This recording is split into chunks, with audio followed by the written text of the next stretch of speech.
Now the Corbin again is going to pass my guard.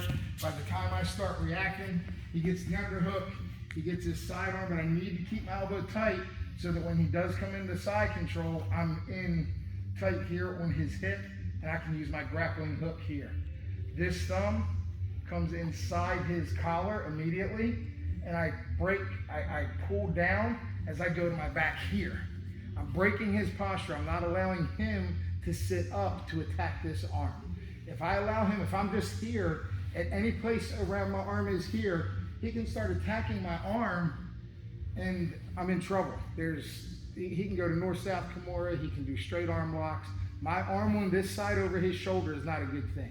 So I take my thumb, I pull down, and I pull my elbow in super tight. Now he goes the posture up to try to attack that arm, he can't. I'm also attached to him at the chest, so if he goes to sit up really hard, I just kind of come up with him. He cannot get the angle, he cannot get enough space to start attacking that arm. So from there, I'm gonna bring my feet close. Now, I don't just come around like this because now he can wrist lock me, he can key lock me. There's a lot of bad things just by bringing my arm like this, he can key lock.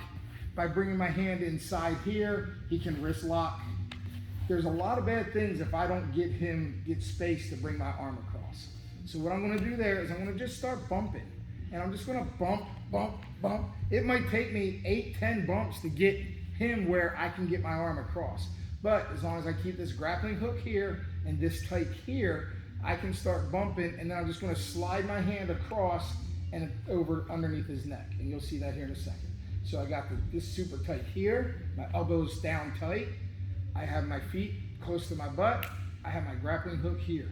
So I bump, bump, bump, bump, and then this straight comes across. I do not go to the front of his shoulder.